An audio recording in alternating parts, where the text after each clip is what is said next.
रहता था। खाते वक्त, चलते वक्त, बाथरूम पे बैठ के, चाय पीते हुए, खाना खाते हुए, टीवी देखते हुए वो सिर्फ पबजी ही खेलता था। एक दिन वो कार चलाते चलाते पबजी खेल रहा था। हाँ, मरा, मर मर मर, ये मरा, ये भी मरा, हाँ हाँ ये भी मरा, अरे ये 1 बज गया, इसको मारूंगा ना तो 20 हो जाएंगे। आजा आजा, आज तुझे मार ही डालूंगा, आजा। यस, इतने में उसका गाड़ी का एक्सीडेंट हुआ और वहीं पर उसका निधन हुआ। इसके बाद उसका आत्मा नरक आ पहुंचा। नरक में उसके 4 दोस्त मिल गए, रवि, हिमांशु, फिरोज और अशोक। अरे तुम लोग इतने दिल से कहां गायब थे? कोई भी ऑनलाइन में नहीं दिखा, तो मैंने सोचा आज तुम लोग को फोन कर लूंगा।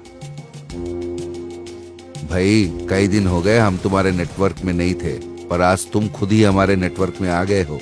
अरे यार, पबजी खेलने के लिए नेटवर्क का क्या चुनाव करे? तो चल खेलते हैं। फिर सारे मिलकर पबजी खेलने लगे। ए, तूने कितने लोगों को मारा? मैंने 10 लोगों को मारा है। ए छोड़ना, मैंने 12 लोगों को मारा है। इस तरह एक दूसरे का गिनती देख रहे थे, इतने में यमदूत वहां पहुंचे।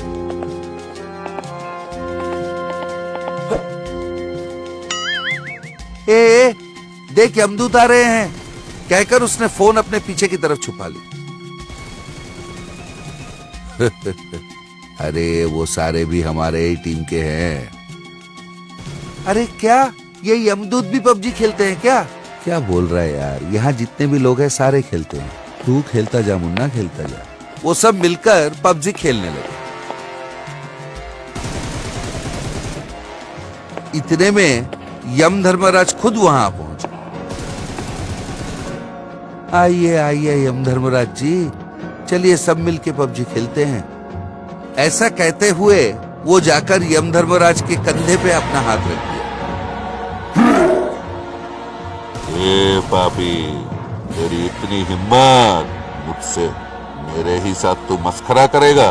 यमदूतो, इसे और इसके सारे दोस्तों को ले जाओ और उबलती हुई तेल में इन्हें भुनो।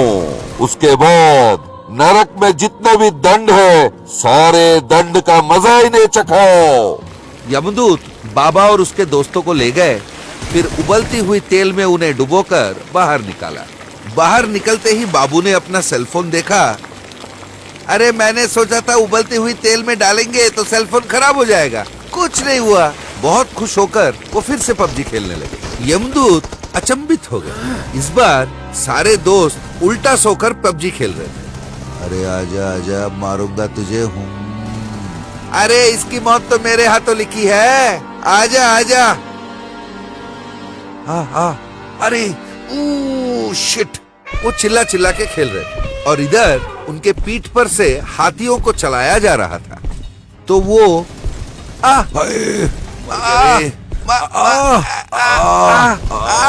इस तरह चिल्लाने लगे। उन्हें देखकर यमदूतों को फिर से धक्का लगा। इसके बाद उन्हें ले जाकर भालों से कुरेदने लगे।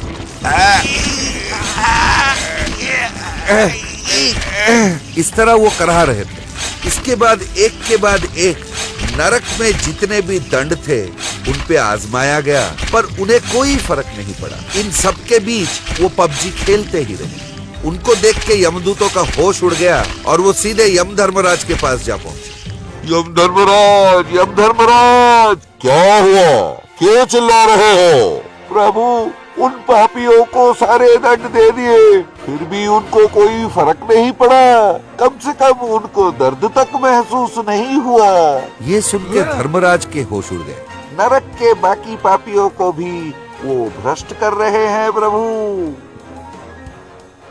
सिर्फ पापियों को ही नहीं प्रभु, वो तो हम यमदूतों का भी भ्रष्ट कर रहे हैं। कुछ यमदूत तो सब कुछ छोड़ के पबजी खेलना शुरू भी कर दिए हैं।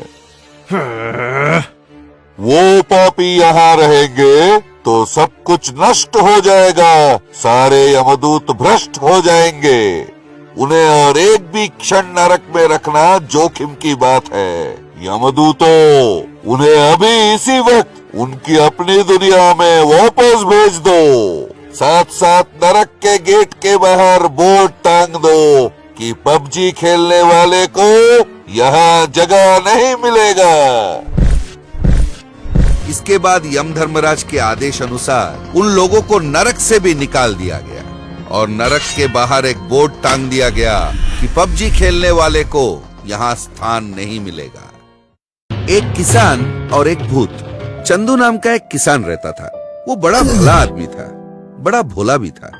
एक दिन वो सब्जियां बेच रहा था।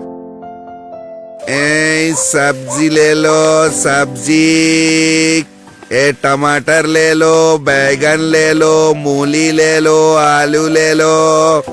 अरे ओ सब्जी वाले, इधर आओ। हाँ हाँ आ रहा हूँ बाबू। अच्छा बताओ, भिंडी कैसे दे रहे हो? ये पूछते पूछते वो एक एक भिंडी को तोड़ने लगा और नीचे गिराने लगा। भिंडी 70 रुपए का बाबू। अरे बाप रे, 70 रुपए? अच्छा तुरई कितने में दे रहे हो?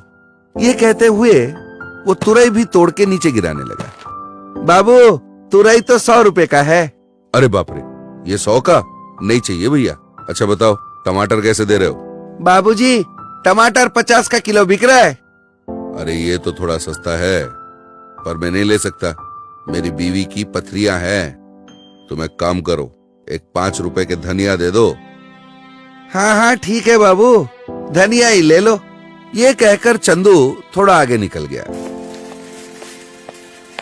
चंदू के आगे निकल जाने के बाद सुभाष ने जो सब्जियां नीचे गिरा दी थी उनको समेट लिया और अपने घर के अंदर चला गया। उस दिन अपनी सब्जियां सारे बेचकर चंदू शाम तक अपना घर पहुंचा। वो सो रहा था, उसे एक सपना दिखा। सपने में उसे एक भूत दिखा। मैं रानी हूँ। एक तांत्रिक ने मुझे अपने मंत्र शक्ति से एक शीशे में बंद करके तुम्हारे खेत के पीपल के पेड़ के नीचे गाड़ दिया था। उस शीशे को बाहर निकालो, मैं तुम्हारी मदद करके तुम्हारे हर कष्ट को दूर कर दूंगी। यही सपना चंदू को हर रोज नींद में आने लगा। पहले 2-3 दिन तो चंदू इसे अनदेखा कर गया, पर चौथी दिन सुबह सुबह उसने सोचा, अरे हर रात एक ही सपना क्यों आ रहा है? शायद इस सपने में कोई सच्चाई हो। जो भी हो, उस पीपल के पेड़ के नीचे खोद के देखना पड़ेगा। अगर सच हुआ तो सारे दुख दूर हो जाएंगे, नहीं हुआ तो चलो थोड़ा जमीन ही खोद ली। ये सोचकर चंदू अपने खेत के उस पीपल के पेड़ के नीचे गया और वहाँ खोदकर उसने शीशी बाहर निकाली। शीशी का ढक्कन खोलते ही भूत फुर से बाहर निकल गया और वो चंदू को दिखी नहीं। चंदू सोचा, अरे शीशी तो है, पर ये तो खाली बोतल है, शायद मेरा सपना झूठा था। ये सोचकर उसने बोतल को वहीं फेंक दिया और वहाँ से चला गया। उस दिन वो घर पहुंचा और अपना सब्जी का ठेला लेके वो सब्जी बेचने निकल रहा था। उसकी बीवी ने कहा, अजी सुनते हो, आज घर जरा जल्दी आना, साफ सफाई करनी है। हाँ हाँ आ जाऊंगा जल्दी ही। फिर वो सब्जी बेचने निकल पड़ा।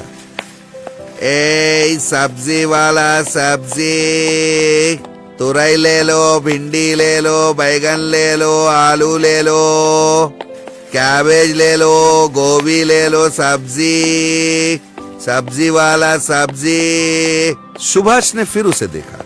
उसने सोचा, आ रहा है मेरा बकरा। उसने चंदू को पुकारा। हाँ बाबूजी आ रहा हूँ। चंदू अपना ठेला लेके उसके पास चला गया। हाँ भाई, कैसी चल रही है तुम्हारी बिक्री? अरे साहब, धंधा मंदा है। क्यों नहीं होगा, सारी बासी सब्जियां जो बेच रहे हो। ये कहते हुए वो एक एक सब्जी लेके नीचे गिराता गया और हर बार वो अदृश्य भूत उसे मारती गई। अरे सब्जी वाले, मार क्यों रहा है? बाबू मैंने कहा मारा, आप कहाँ खड़े और मैं कहाँ खड़ा हूँ? ओ तो तूने नहीं मारा, शायद कुछ और था। उसने सोचा और सब्जी देखने के आड़े में सब्जियां नीचे गिराता गया और वो भूत बिना रुके उसे मारे जा रही थी। इधर सुभाष, अरे अरे कौन मार रहा है? अब तक चंदू को ठक्कर जो सब्जियां लिए थे ना, उसके पैसे दे दे। चौंक कर सुभाष इधर उधर देखने लगा, पर उसे कोई दिखा नहीं। मैंने दूंगा। नहीं देगा। और वो मारे जा रही थी। अरे बाप रे, ओ आ ऊ आ, देगा, दे देता हूँ, मुझे छोड़, दे देता हूँ। अच्छा चंदू, इसके पहले कई बार मैंने अच्छी सब्जियों को बासी बताकर उन्हें नीचे गिराकर तुम्हारे जाने के बाद उन्हें समेट लेता था। मुझे माफ कर दो, ये लो तुम्हारे पैसे। ये कहकर उसने चंदू को पैसे दे दिए, पर बेचारा चंदू को समझ में नहीं आ रहा था कि हो क्या रहा है। उसने पैसे लिए और उल्टे पांव अपने घर की तरफ निकल पड़ा। वो मनी मन सोच रहा था, आज जल्दी जाने को कहा है, पूरा घर में साफ सफाई करना है। ये सोचते सोचते वो घर पहुंचा। घर पहुंच के देखा तो वो हक्का बक्का रह गया। पूरा घर साफ सुथरा था। उसने सोचा, अरे ये सफाई किया किसने?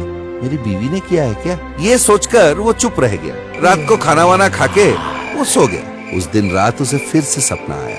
मुझे उस शीशे से बाहर निकलने के लिए धन्यवाद। मैंने ही तुम्हारा घर साफ करके सुब्बैया से तुम्हारे पैसे दिलवाए। चंदू नींद से अचानक जाग गया। अरे सचमुच ये सब किसी भूत ने किया है। मेरे सारे कष्ट भी दूर कर दिए उसने। ये सोचकर बड़ा खुश होकर वो फिर से सो गया।